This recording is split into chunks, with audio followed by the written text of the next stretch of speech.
Hi, staff. The last time that we were together in our PD session, we talked about iBooks and we had you all download a book called Create Your First Interactive Book using iBooks Author. Today, I'd like us to take a look at this book and take a look at creating your first iBook. So if we open this book up,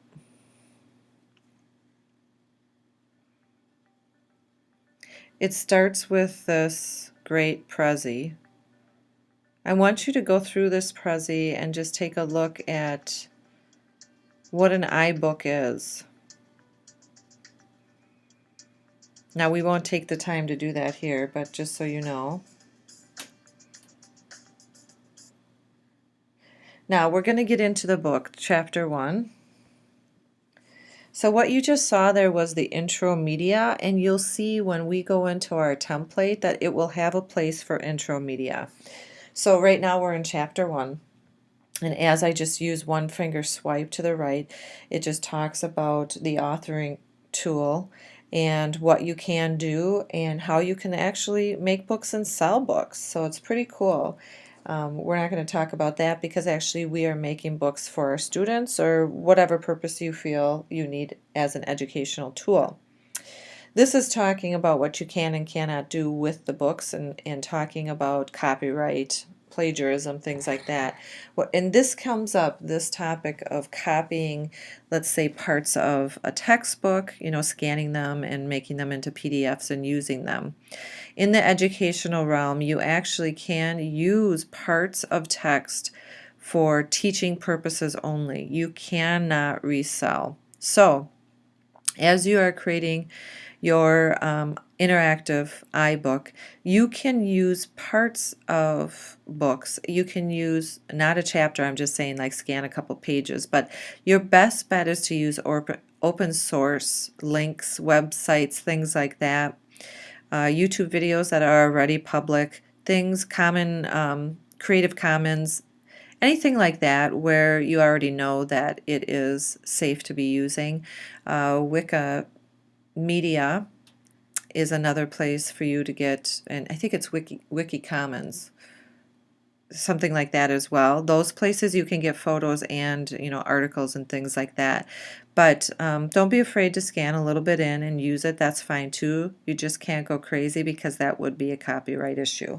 So let's keep going. What I want you guys to take a look at is really chapter 2 today. Our goal is to create a book title of a subject area, a content area, a unit, something like that, a theme, where you can start to just see the power of this. Some questions last month were, are we expected to create books? Do I have to put all this time into this, and am I going to get marked down if I'm not doing this?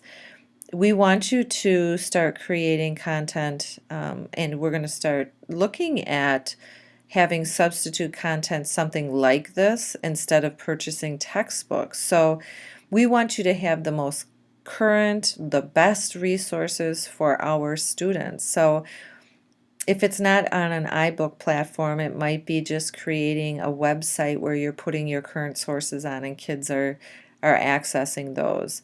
Because they do have a digital device now, we do expect that the content in some situations, and more as we start using these, to be digital, just because of its current status and saving paper and things like that. So this is just kind of a walkthrough on iBook Author, getting started with it and so on. You can see how to add media, talks about the glossary, table of contents, adding pages, and so on. So chapter 2 is kind of the basics, and that's what I want you to go through. So let's take a look at a book that I started. When you get into iBooks Author, you are going to have this template chooser pop up, or you'd go to File, New, and this will pop up.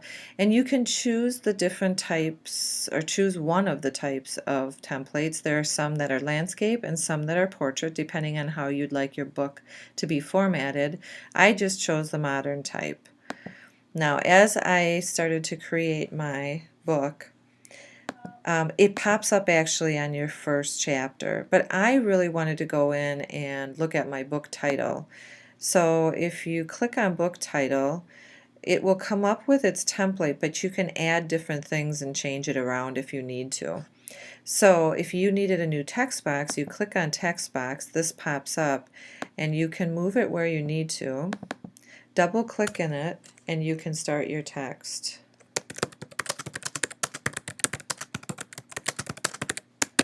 Okay.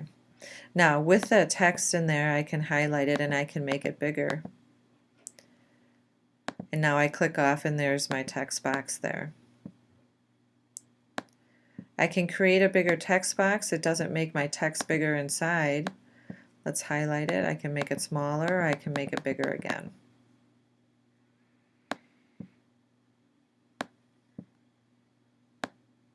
Alright, speaking of text, I want you to see this font option on the side. If you click on it, you get a pop-up. So if I double click in here, or you can see right here too, you have the options. But if I click on Fun on this side, I can click on these different fonts they think are fun. I can click on Modern. I can come up here and I can click just like we see in other word processing programs, and I can change it there. I can have wide font and I can change my size, and I can change it right over here too. If I want to change the color of my font, let's say that I want it to be green. There we go. That's really obnoxious. I got to change that back to a dark color. There we go. This is how you would format your text right here. So let's get rid of this, and I really don't want this on here, so I'm going to click on it and I click on my delete key. Now you can add different shapes. That's what I did with this rectangle down here, but let's say that I wanted to add a nice star, but I decided I needed it to have many more points, and now it's a sun. Now how do I get a color in here? I can come on over here and I can drag it, drag this color to the shape, and there I go. I have my shape color. All right, now a couple other things. So you have tables and so on and charts, but what I want you to do is to know about the inspector. The inspector is a place that you can format your layout pages. Here's text alignment and so on, fills on graphics. This is like measurement, just so that you know the table and charts and so on. This is for you to add a link. Now I want you just to know about inspector in case you need to use that. We'll get more into that as we create our book. Media, though, what I want you to know is that you can actually put in media that is audio, photos, static photos, or movies into your book. Typically into the title, we don't have as much of that interaction going on. Doesn't mean that you can't. But what I want you to do is to go to your photos, and I have my iPhotos up right now and different events, and I can go choose different photos from those events and put them in. So like let's say that I wanted this, I just drag it in, and there it is. Now I don't, so I'll delete that. But that's all you have to do is drag in your picture. And at some point I will add Dr. Heidi Hayes Jacobs, and she can come in and be a part of our book on the Ignite Learning Initiative and so on. So you can just pull these in as you go along. The neat thing about audio, if you guys wanted to put in audio, just explaining directions, you can do that in GarageBand, or QuickTime also does just audio recordings, and then you can place those in here.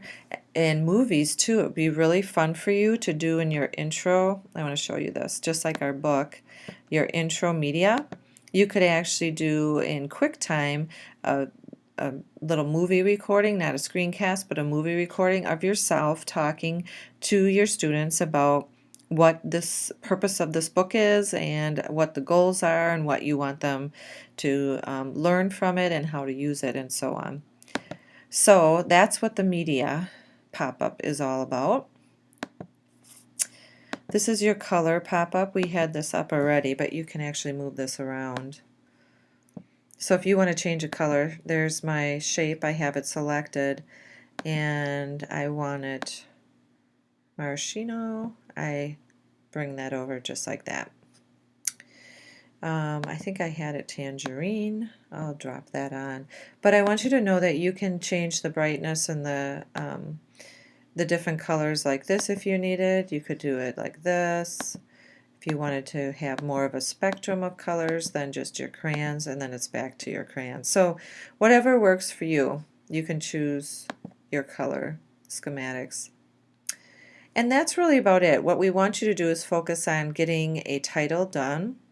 Intro media, if you want to record yourself, would be cool. I just put this in here. It's definitely not a video. I started my chapter 1 and it's just called Visionary Leadership, and I started to put in different pictures, but I have not started with the text yet. So I would like to have different videos in here talking about our vision and so on, and then I'll keep adding chapters.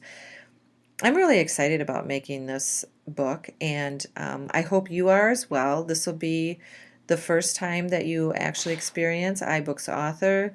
Start your book title today and have a great time. Thank you so much.